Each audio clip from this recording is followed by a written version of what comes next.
আজ আমরা একটা সিনেমার স্ক্রিপ্ট ধরে একটু গভীরে যাব। গল্পটা জ্যোতির, একজন সাধারণ মহিলা, কিন্তু ইরাকের মসুল শহরে তার টিকে থাকার লড়াইটা অসাধারণ। আমরা শুধু ঘটনাগুলো দেখব না, বোঝার চেষ্টা করব ঠিক কোন পরিস্থিতিতে কিসের টানে একজন মানুষ এত বড় ঝুঁকি নিয়ে ফেলে। ধরুন পারিবারিক ঋণ, দায়িত্ব, এইগুলো তাকে কিভাবে ঠেলে দিল বিদেশের দিকে, একটা অচেনা বিপদের দিকে। একদম। আর দেখুন, সূত্রটা যদিও একটা হিন্দি সিনেমার সংলাপ, এর ভেতরে কিন্তু অনেক স্তর আছে। একদিকে জ্যোতির একেবারে ব্যক্তিগত লড়াই, অন্যদিকে ওই সময়কার বৃহত্তর ভূ রাজনৈতিক অস্থিরতা, বিশেষ করে আইসিসের উত্থান। হ্যাঁ, দুটো কিভাবে যেন মিলেমিশে গেছে। ঠিক, সেটাই আমরা দেখব। আচ্ছা, তাহলে একদম শুরু থেকে আসি। জ্যোতিকে কেন ইরাক যেতে হলো, কারণটা কি ছিল? শোনা যাচ্ছে কেদারনাথে একটা দুর্ঘটনা, ভাই আর ভাবির মৃত্যুর পর পরিবারের ওপর বিশাল ঋণের বোঝা চেপেছিল। হ্যাঁ, বিরাট অঙ্কের ঋণ, আর সেটা শোধ করতে হবে। তার উপর মা আছেন, ভাইজি আছে, তাদের দায়িত্ব। তো একটা ভালো মাইনের চাকরি তার তখন ভীষণ দরকার। আর ইন্স্যুরেন্সের টাকাটাও নাকি আটকে ছিল। হ্যাঁ, কারণ মৃতদেহ খুঁজে পাওয়া যায়নি, এটাও একটা বড় সমস্যা হয়ে দাঁড়িয়েছিল। আচ্ছা, তো প্রথমে তো মাস্কাটের একটা চাকরির কথা হয়েছিল, তাই না? হ্যাঁ, কিন্তু সেটা শেষ মুহূর্তে হাতছাড়া হয়ে যায়। আর ঠিক তখনই মিস্টার চাওলা নামের একজন এজেন্ট ইরাকের মসুল শহরের একটা গার্মেন্ট ফ্যাক্টরিতে সুপারভাইজার পদের প্রস্তাব দেয়। মসুল, ইরাক? হ্যাঁ, বেতনটা খুব লোভনীয় ছিল, ৮০,০০০ টাকা, তখনকার হিসাবে বিশাল টাকা। কিন্তু ইরাক তো তখন যুদ্ধ চলছে। হ্যাঁ, জ্যোতির নিজেরও তো দ্বিধা ছিল, সে তো বলেছিল স্ক্রিপ্টে যে ওখানে তো লড়াই চলছে, তাও রাজি হয়ে গেল। হ্যাঁ, এখানে আসল ব্যাপারটা। একদিকে এই বিপুল টাকার হাতছানি, অন্যদিকে পরিবারের ওই অবস্থা, ভীষণ চাপ। হয়তো এই দুয়ের ঠেলায় ইরাকের বিপদটা জেনেও সে রাজি হতে বাধ্য হয়েছিল। বোঝাই যায় মানুষ কতটা কোণঠাসা হয়ে পড়লে এমন সিদ্ধান্ত নেয়। তো মসুলে পৌঁছানোর পর সেখানকার পরিবেশটা কেমন ছিল ফ্যাক্টরিতে? দেখুন, স্ক্রিপ্টের টনেভার রকম ছবি দেয়া হয়েছে। ম্যানেজার নূর বানু, উনিও ভারতীয়, বেশ একটা ভরসা দেওয়ার চেষ্টা করেছিলেন। বলছিলেন এটা একটা পরিবারের মতো। কিন্তু শহরের পরিস্থিতি তো ভালো ছিল না। না, একদমই না। বাইরে চাপা উত্তেজনা, রাতে কারফিউ, এগুলো তো ছিলই। আর ভারত সরকার থেকেও তো তখন বলা হচ্ছিল ইরাক ছাড়তে। এমনকি ওর সহকর্মী রফিক, যে প্রথমে ভরসা দিয়েছিল, সেও পরে বলে যে অবস্থা খারাপ। হ্যাঁ, রফিকও পরে স্বীকার করে যে পরিস্থিতি হাতের বাইরে। ইরাকি সেনারাও নাকি ওদের দায়িত্ব ছেড়ে দিয়েছে। নিরাপত্তার যে আশ্বাসটা ছিল সেটা খুব তাড়াতাড়ি মিলিয়ে যায়। আর তারপরই তো সে ভয়ঙ্কর ঘটনাটা ঘটে, তাই না? হ্যাঁ, ফ্যাক্টরিতে জঙ্গি হামলা।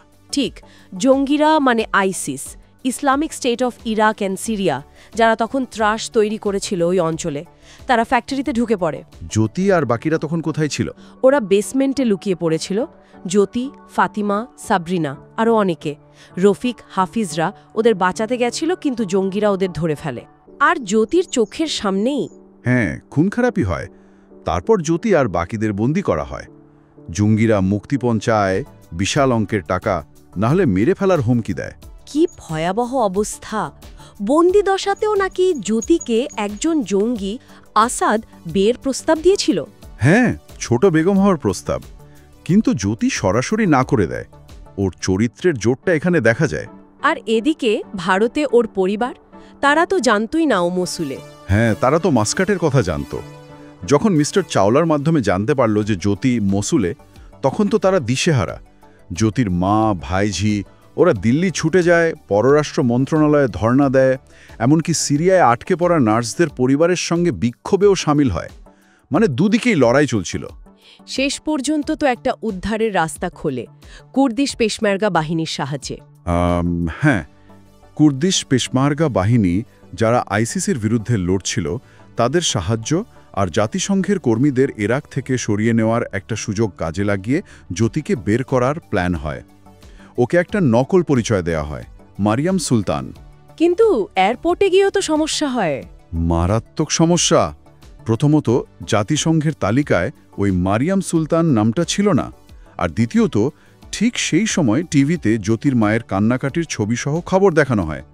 জঙ্গিরা এয়ারপোর্টে ওকে চিনে ফেলে, খুঁজতে শুরু করে। একেবারে শেষ মুহূর্তের নাটকীয়তা। আর তখনই রফিক, ওই আলো নিভিয়ে দেওয়ার ব্যাপারটা। হ্যাঁ, রফিক জীবনের ঝুঁকি নিয়ে এয়ারপোর্টের পাওয়ার কাট করে দেয়।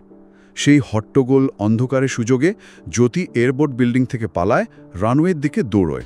তারপর প্লেনে উঠল কিভাবে? মানে ল্যান্ডিং গিয়ার বা ওই রকম কোনো জায়গায় লুকিয়ে পড়েছিল। চরমতম ঝুঁকি। প্লেনটা তাকে ছাড়াই টেক অফের ঘোষণা করে, কিন্তু সে আসলে ভেতরেই ছিল। ওটাই ছিল তার বাঁচার শেষ রাস্তা। অবিশ্বাস্য, ভাবা যায় না শেষ পর্যন্ত সে ফিরতে পারল ভারতে। হ্যাঁ, নিরাপদে ফেরে। সরকারি কর্মকর্তারা ওর সাহসের খুব প্রশংসা করেন। আর দেশে ফিরে ও রফিকের শেষ অনুরোধটা রেখেছিল, তাই না? হ্যাঁ, রফিক ওকে অনুরোধ করেছিল ওর মায়ের কাছে কিছু টাকা পৌঁছে দিতে আর জ্যোতির একটা ছবি দিতে, যাতে লেখা থাকবে রফিক একদিন ফিরবে। জ্যোতি সেই কাজটা করে। জ্যোতির এই পুরো যাত্রাটা মানে বিপদ, সাহস আর টিকে থাকার এক অদম্য গল্প। চরম প্রতিকূলতার মধ্যেও দেশে ফেরার আশাটাও ছাড়েনি। একদম। ওর এই অভিজ্ঞতাটা, এই টিকে থাকার লড়াইটা একটা জরুরি প্রশ্ন তুলে ধরে। কিন্তু কি প্রশ্ন? মানুষকে তার নিজের পরিচয় কতটা বদলাতে বা লুকাতে হতে পারে। জ্যোতির ওই মরিয়ম সুলতান হয়ে ওঠা, ওটা কি শুধু বেঁচে ফেরার একটা কৌশল ছিল, নাকি এটা আসলে বৃহত্তর সংঘাতের মধ্যে ব্যক্তি মানুষের যে আইডেন্টিটি ক্রাইসিস হয় তারই একটা প্রতিচ্ছবি? এটা নিয়ে কিন্তু ভাবা যেতে পারে।